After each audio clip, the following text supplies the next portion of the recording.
Hello friends, welcome back to another video diary with Shady Sharatoy. My name is Cheryl and this is Kazi joining us today, our guest speaker, or I guess just our guest. He's not going to speak at all. But anyways, this is day 27. So if you guys are liking these little video diaries, please make sure to like and subscribe, and I'll have more interesting videos for you coming up after Veganuary that might be a little more entertaining because these are pretty much the same thing every day. As you notice, I eat the same thing every day, and I've been varying my workouts, but the real key to losing weight is just eating less and working out more. I mean, there's no grand secret here. And it takes time. This is taking forever. So I'm going to have to continue throughout. So I am in grad school right now, and so I keep telling myself, all right, well, the decision to go back to grad school wasn't that hard. I was like, I'm going to do it. It's going to take 2.5 years, and it'll better my career opportunities as well as, my brain and all that stuff. So I was like, why was that so easy to commit to? But 6 months of like physical health is a lot harder. So I just keep trying to remember that and using that kind of as my mantra. If I can spend 2.5 years in my brain and my career, why can't I spend 6 months on my body, which is ultimately going to help me out more in the long run. So January 27th, I got up and made my English muffin with the Life Light sausage. I just kind of packed into a patty, and then I put a little pickle on it. And then at work, they had some yogurt that was actually like expired or about to expire. So my free cheap butt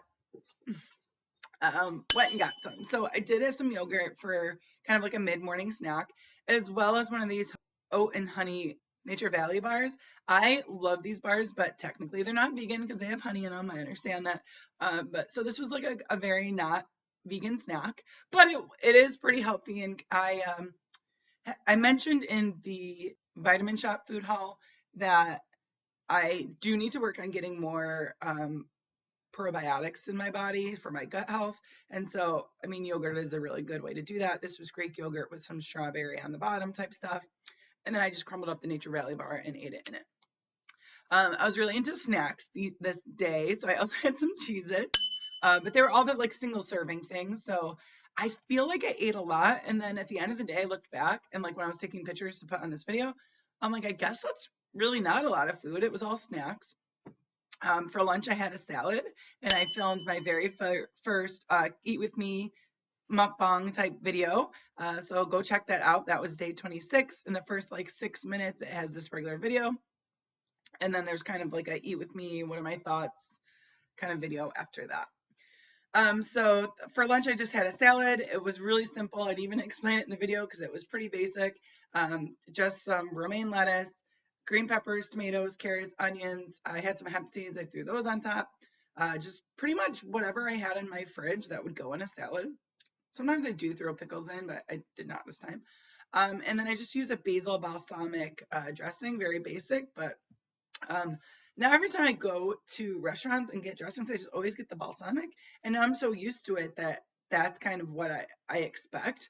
So that's really one good thing out of Dry Veganuary because I mean I am definitely a blue cheese ranch kind of dressing girl, but that's where all the calories come from. So it's good to kind of just get your taste buds reset. That's one of the reasons I wanted to do Dry Veganuary, to just kind of reset my intentions and what I want when I go out to eat or even at home. So I knew for dinner that I really, really, really wanted to use the leftover rice from the sushi yesterday for kimchi fried rice. So if you make fried rice, you always want to use like day-old rice. I just use a bunch of the frozen tri vegetables, the ones that are like peas, carrots, green beans, just all mixed together. So I threw that in, boiled them for about like 5-10 minutes, steamed them, then threw in just a little bit of vegan butter, soy sauce, and some sesame oil. Threw in some sesame seeds, started heating those up. Then threw in kimchi. So I just took the kimchi, chopped it up, threw that in. Hello, Light. Thank you for showing up today. And then threw the rice in. So you're just like frying rice and kimchi.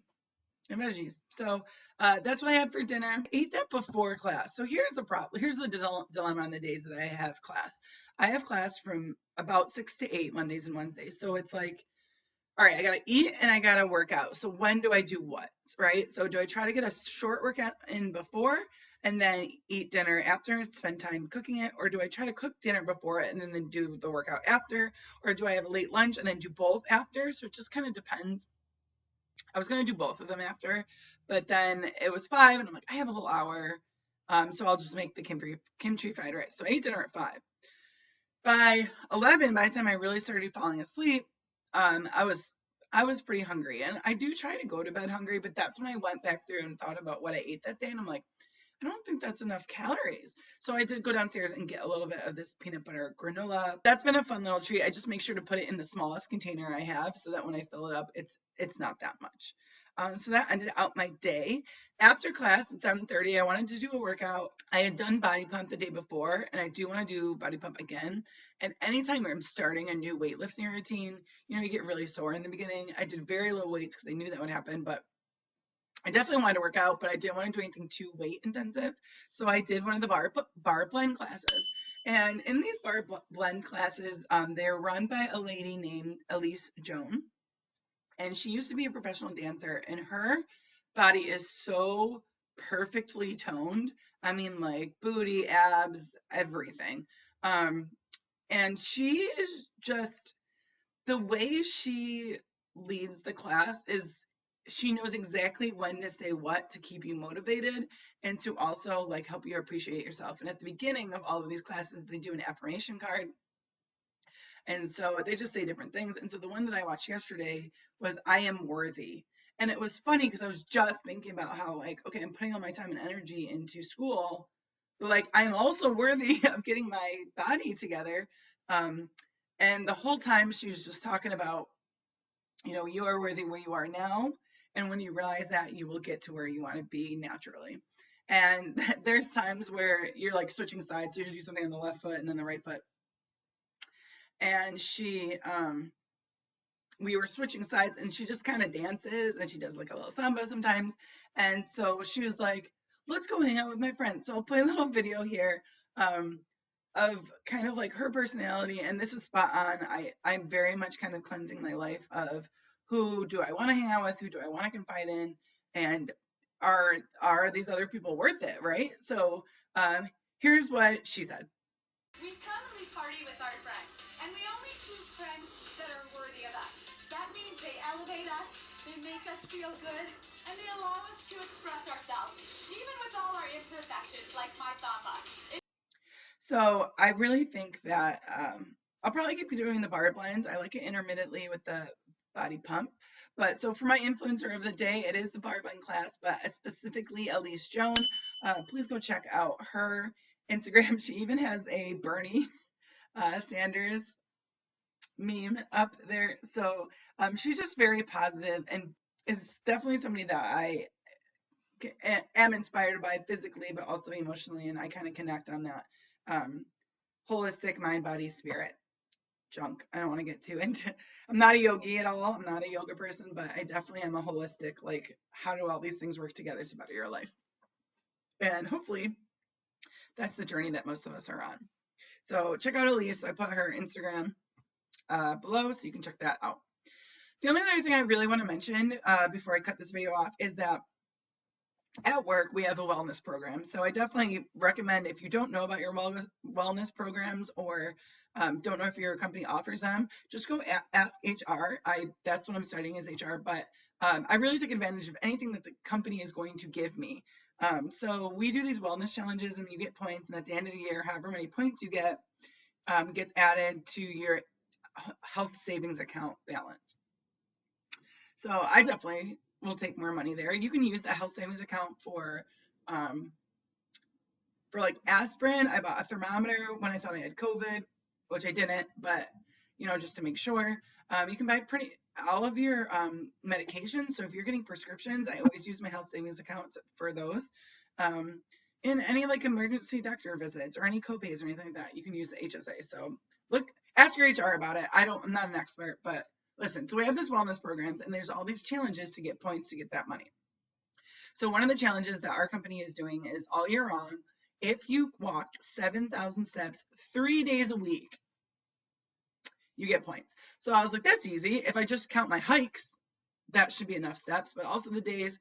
It's hard when I do things like the stair climber because my Fitbit doesn't recognize me walking on the stairs. Because I'm not like swinging my arms. I'm usually kind of holding on to the side of things, and I could like focus on swinging my arm more, but I'm focusing on the leg workout and the booty workout. So listen, that's lower body day. Anyways, my point is on my Fitbit, you can actually change how many steps you're trying to reach every day. So if you're finding that you're having a really hard time meeting that 10,000 steps, change it. So I changed mine to 7,000 because I'm like, oh, that's what I need to get in order to get the money, right? So that's my shady share toy side of me. But like, first of all, ask your company if they have something like that. Ask what type of challenges they have to get you moving. So I find that lowering the amount of steps that I have to reach each day for my watch to go off and get excited is a really good way for me to, meet the goals that I want to meet easier. And then if I want to increase that, especially during the summer, I can do that. So just know that you can change the steps on your Fitbit. Okay. So do it. I mean, you don't have to do it, but give yourself that little motivation to do that. So that's it. I'll see you guys tomorrow.